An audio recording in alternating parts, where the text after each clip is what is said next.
Hello everyone, welcome back to the run academy. तो आज के लेक्चर के अंदर हम मोशन इन वन डायमेंशन का नेक्स्ट टॉपिक करेंगे जिसका नाम है डिस्टेंस एंड डिस्प्लेसमेंट। तो बिना कोई टाइम वेस्ट किए चलिए शुरू करते हैं।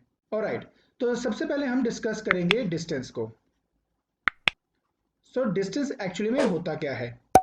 सो it is the actual length covered by a body between initial and final point. Okay, so अब पहले हम ये देखते हैं कि इस डेफिनेशन का मतलब क्या हुआ। देखिए, मान लीजिए कि आपके पास एक पॉइंट है, ये ए पॉइंट है, और दूसरा ये जो है ये आपका बी पॉइंट है, ठीक है। और एक पर्सन ए से बी पॉइंट पे जाना चाहता है and this is the path actually followed by that person from A to B, ठीक है। सो अब ये जो पाथ मैंने यहाँ पे बनाया है, इसका जो एक्चुअल लेंथ होगा उसको कहा जाता है आपका डिस्टेंस। अब एक्चुअल लेंथ का मतलब क्या हुआ? देखिए, अगर मान लीजिए मैं कार ड्राइव कर रहा हूँ और मैं ए से बी पॉइंट पे जा रहा हूँ, तो मैं एक्चुअली इसी रोड पे जाऊंगा ना। तो पहले मैं इसके ऊपर गया, फिर ऐसे गया, फिर इस तरह से गया एंड सो ऑन, मैं ट्रेवल करूंगा इस पाथ पे और यहाँ बी पॉइंट पे पहुंच जाऊंगा। तो ये पूरी लेंथ कितना मैंने कवर किया, इसी को एक्चुअली में डिस्टेंस कहा जाता है। इसलिए हम ये भी कहते हैं कि ये जो डिस्टेंस है ये पाथ पे डिपेंड करता है, इट इज पाथ डिपेंडेंट, ठीक है। पाथ डिपेंडेंट मतलब कि जैसा पाथ होगा उस हिसाब से डिस्टेंस की वैल्यू भी डिफरेंट होती जाएगी। अब देखिए, अगर मान लेते हैं कि मैं ए से बी इस पाथ से मूव करता हूं, ये जो पाथ जो मैंने आपको अभी बनाया, मान लेते हैं मैं इस पाथ से मूव करता हूं, तो ऑटोमेटिकली ये जो पाथ है ये एक्चुअली में कम है एज कंपेयर टू ये वाला पाथ। तो इसीलिए जो ये वाला डिस्टेंस है that is A to B का, ये कम होगा as compared to this path. तो क्योंकि ये पाथ डिपेंडेंट है, तो पाथ टू पाथ ये वेरी करता है। सो हमेशा ये बात याद रखना कि जब आप ए से बी पॉइंट पे जा रहे हो, तो जो एक्चुअल पाथ कवर करती है कोई बॉडी, उसको हम कहते हैं डिस्टेंस। दूसरी सबसे इंपॉर्टेंट बात यह है कि डिस्टेंस एक स्केलर क्वांटिटी है। तो स्केलर क्वांटिटी होने का मतलब क्या हुआ? इसमें होता है सिर्फ मैग्नीट्यूड। और साथ ही साथ अगर आपने इसको ऐड, सब्ट्रैक्ट, मल्टीप्लाई या डिवाइड करना है, तो सिंपल अलजेब्रिकल मेथड से आप इसको कर सकते हो, क्योंकि ये स्केलर क्वांटिटी हुआ। इसके अलावा अगर आप इसके यूनिट के बारे में बात करें, तो जो इसका एसआई यूनिट है वो होता है आपका मीटर। तो इस केस में हम उसको क्या करेंगे? एम से रिप्रेजेंट करेंगे। आई होप आपको समझ में आ गया होगा कि डिस्टेंस क्या होता है। तो चलिए, अब मैं आपको बताता हूं डिस्प्लेसमेंट के बारे में। जब हम बात डिस्प्लेसमेंट की करते हैं तब हम कहते हैं, मैं पहले लिख लेता हूं, दैट इज डिस्प्लेसमेंट। तो डिस्प्लेसमेंट का मतलब होता है the shortest path, the shortest path between the initial and the final point. तो अब हम देखते हैं कि एक्चुअली में इस डेफिनेशन का मतलब क्या है। तो देखिए, आपको मैंने पहले भी कहा था कि मेरे पास मान लीजिए कि ये ए पॉइंट है और यहाँ पे मान लेते हैं मेरा बी पॉइंट है। अब एक पर्सन ए से बी पॉइंट पे जाना चाहता है, तो देखिए, अगर वो ये पाथ एक्वायर करेगा और उस पाथ पे अगर ये मूव करता है और मूव करते वो बी पॉइंट पे पहुंच जाता है, तो ये जो एक्चुअल पाथ है इसको तो हम कहेंगे डिस्टेंस। लेकिन अगर आप ध्यान से देखें तो ए इसका इनिशियल पॉइंट है, बी इसका फाइनल पॉइंट है, एंड शॉर्टेस्ट पाथ का मतलब होता है कि एक लाइन, एक स्ट्रेट लाइन जो ज्वाइन करेगी इन दो पॉइंट्स को, जैसे कि मैं यहाँ पे आपको दिखा रहा हूँ। तो ये जो लाइन आप यहाँ पे देख रहे हो, this is the shortest path between these two point. तो इसको बेसिकली कहा जाता है आपका डिस्प्लेसमेंट। क्या कहा जाएगा? डिस्प्लेसमेंट, ठीक है। तो the shortest path between the two point is known as displacement. And of course आप देख सकते हो इट इज पाथ इंडिपेंडेंट, ये पाथ इंडिपेंडेंट है। और ऐसा इसलिए क्योंकि ये सिर्फ इनिशियल एंड फाइनल पॉइंट पे डिपेंड करता है, इसके अलावा उस पर कोई फर्क नहीं पड़ता। तो नेक्स्ट पॉइंट हमारे पास आता है कि it is a vector quantity, vector quantity, मतलब इसके अंदर मैग्नीट्यूड भी होगा और साथ में इसकी डायरेक्शन भी होगी, और इसीलिए आप इसको अलजेब्रिकली ऐड या सब्ट्रैक्ट या मल्टीप्लाई डिवाइड नहीं कर सकते। देखिए, मैंने आपको पिछले लेक्चर्स में ऑलरेडी समझाया है स्केलर एंड वेक्टर क्वांटिटी के बारे में और उनके बीच में क्या डिफरेंस होता है। तो अगर आपको स्केलर एंड वेक्टर में डिफरेंस देखना है तो प्लीज उस वीडियो में जाकर उसको अच्छे से समझिए। तो ये है एक वेक्टर क्वांटिटी, तो आप इसको simply add subtract multiply divide नहीं कर सकते। मतलब अगर आपने इसको फाइंड आउट करना है तो किसी ना किसी फॉर्मूले की हेल्प से ही आप इसको फाइंड आउट कर सकते हो। चलिए, अब मैं आपको बताता हूँ इसके यूनिट के बारे में। तो इसका जो ऐसा यूनिट है वो एग्जैक्टली डिस्टेंस जैसा होता है, जो कि है आपका मीटर, और इसको भी हम एम से ही रिप्रेजेंट करेंगे। सो जो दो बेसिक डिफरेंस अगर आप देखोगे डिस्टेंस एंड डिस्प्लेसमेंट के बीच में, वो ये है। पहली बात, जो actual length covered by body होती है वो डिस्टेंस है, एंड द शॉर्टेस्ट पाथ जो होता है वो आपका डिस्प्लेसमेंट है। नंबर टू, वो आपका पाथ डिपेंडेंट होता है, वो पाथ पे डिपेंड करता है from point A to point B, but ये जो है पाथ इंडिपेंडेंट है। इसके अलावा तीसरा एक और भी है कि वो एक स्केलर क्वांटिटी थी और ये आपका एक वेक्टर क्वांटिटी है। आई होप आपको समझ में आ गया होगा कि डिस्टेंस और डिस्प्लेसमेंट क्या है। तो चलिए, अब मैं आपको एग्जांपल के साथ समझाता हूं कि कैसे हम अपने डिस्टेंस और डिस्प्लेसमेंट को फाइंड आउट कर सकते हैं। सो डिस्टेंस एंड डिस्प्लेसमेंट के एग्जांपल से पहले मैं आपको यह बता देता हूं कि एक्चुअली में डिस्प्लेसमेंट को रिप्रेजेंट कैसे किया जाता है। मान लीजिए, अगर आज मैं आपको कहता हूं कि जो मेरे पास डिस्प्लेसमेंट है, मान लीजिए मेरे पास जो डिस्प्लेसमेंट है, मैं लिख देता हूं 5 मीटर ड्यू ईस्ट। ठीक है। अब इस चीज को मैं रिप्रेजेंट कैसे करूंगा, तो मैं आपको बताता हूं उसको कैसे रिप्रेजेंट किया जाएगा।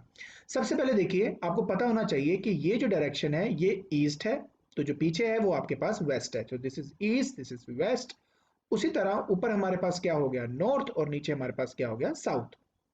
तो सबसे पहले क्या होता है, क्योंकि डिस्प्लेसमेंट एक वेक्टर क्वांटिटी है और किसी भी वेक्टर क्वांटिटी को जब भी रिप्रेजेंट करना होता है तो उसमें हमें एक एरो बनाना होता है। जिस एरो की जो लेंथ होती है वो एक्चुअली में उसका मैग्नीट्यूड बताता है, और उस एरो का जो हेड होता है वो हमेशा उसकी डायरेक्शन को बताता है। मतलब ये कि मैं एक स्ट्रेट लाइन खींचूंगा like this, of course parallel to the east direction, ताकि मैं ईस्ट को भी रिप्रेजेंट कर सकूं। तो ये जो लेंथ आप यहाँ पे देख रहे हो, ये जो लेंथ ऑफ लाइन है, इसको एक्चुअली में कहा जाएगा मैग्नीट्यूड। मैग्नीट्यूड जिसकी वैल्यू इस केस में दी हुई है 5 मीटर। ठीक है। और ये जो हेड है इसको हेड कहते हैं। ये जो हेड है वो एक्चुअली में डायरेक्शन बताती है आपके उस वेक्टर क्वांटिटी के बारे में। तो अब आप यहाँ पे साफ साफ देख सकते हो कि इसकी जो लेंथ है यहाँ से लेके यहाँ तक, ये आपका 5 मीटर है, और ये जो हेड है ये बता रहा है कि ये एक्चुअली ईस्ट की तरफ जा रहा है। सपोज मुझे इसको वेस्ट की तरफ दिखाना होता तो सेम लेंथ को मैं ड्रॉ करता पहले, तो क्योंकि जो लेंथ है वो बेसिकली आपको मैग्नीट्यूड रिप्रेजेंट करेगा, तो ये 5 मीटर हो गया। बस मैंने उसको ऐसे शो करना था वेस्ट के लिए। उस तरह नॉर्थ के लिए मैं क्या करता, सेम लेंथ बनाता और ऊपर की तरफ शो करता। साउथ के लिए मैं उसको सेम लेंथ के साथ नीचे की तरफ शो करता। तो इस तरीके से आपकी डिस्प्लेसमेंट को हमेशा रिप्रेजेंट किया जाता है। तो चलिए, अब मैं आपको एग्जांपल बताता हूं डिस्टेंस एंड डिस्प्लेसमेंट का।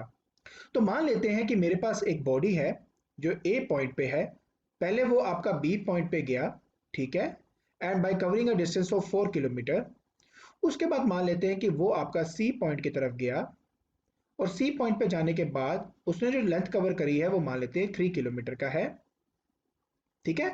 अब इस पर्टिकुलर केस के अंदर अगर मैं आपसे कहूं कि आपने फाइंड करना है डिस्टेंस, तो वो होता है actual path covered by a body. तो मैं देखिए, इस ये है एक्चुअल पाथ इसका, तो देखिए पहले वो 4 किलोमीटर गया, उसके बाद वो 3 किलोमीटर गया। सो देयरफॉर इसका आंसर आ जाएगा 4 किलोमीटर प्लस 3 किलोमीटर, और आंसर आपका आ जाएगा 7 किलोमीटर। अब मुझे फाइंड करना है इसमें डिस्प्लेसमेंट। अब मुझे फाइंड करना है इसमें डिस्प्लेसमेंट। तो देखिए कैसे फाइंड करूंगा।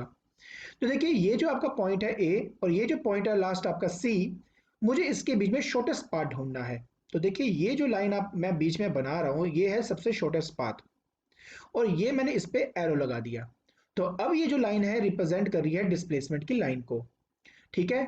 अब सबसे इंपॉर्टेंट बात, ये जो ए और सी के बीच में जो लाइन दिख रही है, इसकी जो लेंथ होगी वो है इसकी डिस्प्लेसमेंट। मैंने अभी आपको बताया कि किसी एरो का जो लेंथ होता है वही उसका मैग्नीट्यूड होता है। तो अब है ये 4 किलोमीटर, अब है ये 3 किलोमीटर, तो पाइथागोरस थ्योरम लगाकर ही आप इस लेंथ को फाइंड आउट कर सकते हो। तो देखिए अगर मैं लगाऊं तो ये आ जाएगा 3 का स्क्वायर प्लस 4 का स्क्वायर, आंसर आ जाता है √25। तो फाइनल आंसर आपके पास आ जाता है दैट इज 5 किलोमीटर। ठीक है, तो आई होप आप समझ गए होंगे कि डिस्टेंस एंड डिस्प्लेसमेंट का मतलब क्या होता है। चलिए मैं आपको एक और एग्जांपल दिखाता हूं। ऑलराइट, तो देखिए मान लीजिए कि आपके पास एक बॉडी है, ठीक है, और वो एक सर्कुलर ट्रैक पे मूव कर रही है। तो देखिए मान लेते हैं कि इनिशियली वो बॉडी थी ना, वो पॉइंट ए पे थी, ठीक है, वो पॉइंट ए पे थी। उसके बाद क्या हुआ कि ये जो बॉडी है वो इस पाथ पे इस डायरेक्शन में मूव होने लग गई, एंड आफ्टर सम टाइम वो आपके बी पॉइंट पे पहुंच गई। ठीक है, अब जो रेडियस है इसका वो मान लेते हैं कि क्या है, हमारे पास यहाँ पे आर है। ठीक है, तो अब अगर आपके पास क्वेश्चन आ जाता है to find the distance and displacement between point A and B, तो आप इसको कैसे फाइंड आउट करेंगे। तो देखिए अगर मैं बात कर रहा हूँ डिस्टेंस की, ठीक है, तो डिस्टेंस में क्या हो रहा है कि पर्सन ने एक्चुअली ये वाला पाथ कवर किया जो कि एक सेमी सर्कल है, और सेमी सर्कल की जो सर्कमफ्रेंस होती है उसकी वैल्यू होती है हाफ ऑफ 2πr। जो 2πr है वो पूरे जो सर्कल का जो लेंथ है वो होता है, और मुझे सेमी सर्कल चाहिए तो मैंने उसका हाफ कर दिया, सो देयरफॉर यहाँ से 2 से 2 कैंसिल हो गया और आंसर आ गया मेरे पास πr। क्लियर। अब उसके बाद अगर कोई कहता है मुझे इसमें आपने फाइंड करना है डिस्प्लेसमेंट को, तो मैंने सिर्फ देखना था इसका इनिशियल पॉइंट, मैंने देखना था इसका फाइनल पॉइंट, और बीच में मैंने उसका शॉर्टेस्ट पाथ फाइंड करना था, जो कि इस केस में इसका डायमीटर है। तो इसलिए मैं यहाँ पे लिखूंगा इसका 2r। क्लियर हो गया। चलिए इसी को ही हमें थोड़ा सा आगे लेके चलते हैं। मान लीजिए पहले वो ए से बी की तरफ गया, फिर बी से मान लेते हैं दोबारा ए की तरफ आया। ठीक है, तो क्या हुआ, पहले वो ए से बी गया और उसके बाद वो दोबारा अपना ए पे आ गया, तो पूरा एक चक्कर कंप्लीट करके। इस केस में अगर मैं आपसे कहूं कि इसकी जो डिस्टेंस है वो क्या है, तो क्योंकि इस केस में उसने एक कंप्लीट सर्कल लिया है, सो देयरफॉर सर्कल का सर्कमफ्रेंस होता है 2πr, और यही इसका आंसर है। अब अगर मुझे मान लीजिए डिस्प्लेसमेंट पता करना है तो मैं क्या करूंगा। देखिए बड़े ध्यान से इस बात को समझना। देखिए आप ए से शुरू हुए हो और दोबारा घूमकर ए पर आ गए, ये जो डिस्प्लेसमेंट है ये पाथ पे डिपेंड नहीं करता, ये डिपेंड करता है सिर्फ इनिशियल एंड फाइनल पॉइंट पे। तो क्योंकि आपका initial point and final point दोनों सेम है, तो इसी वजह से डिस्प्लेसमेंट की वैल्यू क्या है आपकी, 0। तो ये बात समझना बहुत इंपॉर्टेंट है कि जो डिस्टेंस है वो पाथ डिपेंडेंट है, और डिस्प्लेसमेंट जो है वो पाथ इंडिपेंडेंट है। वो सिर्फ ये देखेगा कि इनिशियल जहां से शुरू किया तो मैं तो दोबारा वहीं पे हूं, तो डिस्प्लेसमेंट के पॉइंट ऑफ व्यू से इसका आंसर 0 आ जाता है। अब इसको एक लेवल और ऊपर लेके चलते हैं। मान लीजिए अगर मैं कहूं कि मैं ए से शुरू होकर ए पे दोबारा आया बाय टेकिंग 3 प्रॉपर राउंड्स। ठीक है, मैंने 3 प्रॉपर राउंड्स लिए हैं, ए से शुरू हुआ, ए पे आया, फिर ए से ए पे, फिर ए से ए पे, तो 3 बार मैंने ऐसा किया। तो अब अगर मैं कहता हूं कि मेरा डिस्टेंस क्या है, तो डिस्टेंस हो जाएगा आपका, एक चक्कर का होता है 2πr, तो 3 का हो जाएगा 3 into 2πr, and answer will be your 6πr। ठीक है, लेकिन अगर मैं बात करता हूं डिस्प्लेसमेंट की, तो आपका आंसर फिर से क्या आ जाता है, 0, क्योंकि 3 चक्कर लगाने के बाद भी आपने जहां से शुरुआत की थी वहीं पे आपने एंड कर दिया, सो देयरफॉर डिस्प्लेसमेंट आपकी क्या आ जाती है, 0। आई होप इस एग्जांपल से आपको क्लियर हो गया होगा कि डिस्टेंस क्या होता है और आपका डिस्प्लेसमेंट क्या होता है। अब मैं आपको कुछ इंपॉर्टेंट पॉइंट्स बता देता हूं डिस्टेंस और डिस्प्लेसमेंट के बारे में। तो देखिए सबसे इंपॉर्टेंट बात यह है कि डिस्टेंस जो है वो आपका या तो ग्रेटर देन होगा या तो इक्वल होगा डिस्प्लेसमेंट के। अब इसका मतलब क्या है, देखिए अगर मैं आपसे कहूं कि मैं ए पॉइंट से बी पॉइंट पे जाना चाहता हूं और मैं अगर कोई भी पाथ कवर करूंगा ए से बी तक जाने में, तो जो डिस्टेंस होगा ऑब्वियस है वो ज्यादा होगा आपका, क्योंकि वो एक्चुअल लेंथ है, और डिस्प्लेसमेंट हमेशा होता है शॉर्टेस्ट पाथ। लेकिन अगर एक बॉडी मान लेते हैं कि स्ट्रेट पाथ पे मूव कर रही है, ठीक है, और वो बी पॉइंट पे पहुंचती है, इस पर्टिकुलर मोमेंट में आपका डिस्टेंस एंड डिस्प्लेसमेंट दोनों सेम होंगे। तो देखिए एक बात समझने की कोशिश करना, अगर एक बॉडी मूव करती है स्ट्रेट पाथ पे तो डिस्टेंस एंड डिस्प्लेसमेंट दोनों सेम होते हैं, otherwise distance is always greater than displacement. ये तो थी आपकी सबसे पहला पॉइंट। दूसरा सबसे इंपॉर्टेंट पॉइंट होता है कि डिस्टेंस जो है वो हमेशा पॉजिटिव होता है, ठीक है, लेकिन जो डिस्प्लेसमेंट है, डिस्प्लेसमेंट वो आपका पॉजिटिव भी हो सकता है, जीरो भी हो सकता है, और नेगेटिव भी हो सकता है। ये इसलिए क्योंकि जो डिस्प्लेसमेंट है वो हमेशा आपका इनिशियल एंड फाइनल पॉइंट पे ही डिपेंड करता है। अगर आपने समझना है कि डिस्प्लेसमेंट नेगेटिव कैसे हो सकता है तो चलिए मैं आपको अब वो समझाता हूँ। ऑलराइट, तो अब देखिए सबसे पहले मान लेते हैं कि ये मेरा ओरिजिन है, तो दिस इज माय ओरिजिन। ठीक है, अब इनिशियली मान लेते हैं कि पहले बार जो मेरी बॉडी थी वो ए पॉइंट पे थी, उसके बाद वो बी पॉइंट पे पहुंची। तो अब ये है इसका इनिशियल पोजीशन जिसको मैं एक्स आई से रिप्रेजेंट कर रहा हूँ, और ये है इसका फाइनल पोजीशन। देखिए पोजीशन कैसे रिप्रेजेंट करते हैं ये मैंने लास्ट क्लास में ही आपको एक्सप्लेन किया था। सो अब अगर मैं डिस्प्लेसमेंट के बारे में बात करूं तो वो हमेशा होता है x final minus x initial. मतलब फाइनल पोजीशन में से इनिशियल पोजीशन माइनस कर दो तो that will be the net displacement between these two points. So इस केस में आप देख सकते हो कि एक्स एफ बड़ा है as compared to x initial, so therefore displacement इस केस में होगी आपकी पॉजिटिव। तो ये तो था आपका पहला टाइप। अब हम बात करते हैं दूसरे की। अगले केस में क्या हुआ कि ओरिजिन मेरा वहीं का वहीं है, ये मेरा ए पॉइंट पे है, ठीक है, एंड वो बॉडी घूम फिर के दोबारा इस ए पॉइंट पे पहुंचती है। तो ये मेरा ओरिजिन था, तो ये मेरा एक्स इनिशियल है, और यही मेरा एक्स फाइनल भी है। तो ऐसे पर्टिकुलर सिनेरियो में अगर मैं डिस्प्लेसमेंट फाइंड करूं जो कि x final minus x initial होता है, तो आप देख सकते हो कि x final is equal to x initial, so therefore displacement इस केस में आ जाती है आपकी जीरो। तो तभी मैंने कहा कि अगर एक बॉडी घूम फिर के दोबारा अगर उसी पॉइंट पे आ जाती है तब हम डिस्प्लेसमेंट को लेते हैं जीरो। चलिए अब मैं आपको बताता हूं ये नेगेटिव कैसे हो सकता है। सो देखिए मान लेते हैं कि मेरे पास फिर से यहाँ पे क्या है, ओरिजिन। ठीक है, अब इस पर्टिकुलर सिनेरियो में क्या है कि मानते हैं कि ये मेरा ए पॉइंट है और ये मेरा बी पॉइंट है। मतलब इनिशियली वो बॉडी आपकी ए पॉइंट पे थी और फाइनली वो आपका बी पॉइंट पे आ गया। तो देखिए फर्क सिर्फ डायरेक्शन का हुआ यहाँ पे। तो ऐसे पर्टिकुलर सिनेरियो में अगर मुझे डिस्प्लेसमेंट पता करनी है, सो उस केस में क्या होगा, डिस्प्लेसमेंट क्या होता है आपका x final minus x initial.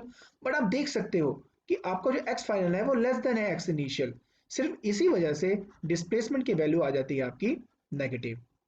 तो शायद आपने ये बात समझ लिया होगा कि आपकी जो डिस्टेंस है वो पॉजिटिव रहता है, बट डिस्प्लेसमेंट है क्योंकि वो इनिशियल एंड फाइनल पॉइंट पे डिपेंड करता है, वो पॉजिटिव भी हो सकता है, नेगेटिव भी हो सकता है और जीरो भी हो सकता है। आई होप आपको ये डिस्टेंस एंड डिस्प्लेसमेंट उनके डिफरेंसेस उनके बारे में समझ में आ गया होगा। ठीक है, तो आज के लेक्चर के अंदर हमने डिस्कस किया डिस्टेंस एंड डिस्प्लेसमेंट के बारे में। हमने ये जाना कि डिस्टेंस जो है वो एक स्केलर क्वांटिटी है और जो डिस्प्लेसमेंट है वो एक वेक्टर क्वांटिटी है। और डिस्टेंस हमेशा आपका पॉजिटिव रहेगा, बट डिस्प्लेसमेंट आपका पॉजिटिव नेगेटिव और जीरो तीनों हो सकता है। दूसरी सबसे इंपॉर्टेंट बात जो डिस्टेंस है वो है आपका एक पाथ डिपेंडेंट, और जो डिस्प्लेसमेंट है वो आपका है पाथ इंडिपेंडेंट। इसके अलावा दोनों के जो एसआई यूनिट है वो एग्जैक्टली सेम होते हैं। आई होप आपको ये सब समझ में आ गया होगा। तो आज के लिए बस इतना ही। Thank you so much.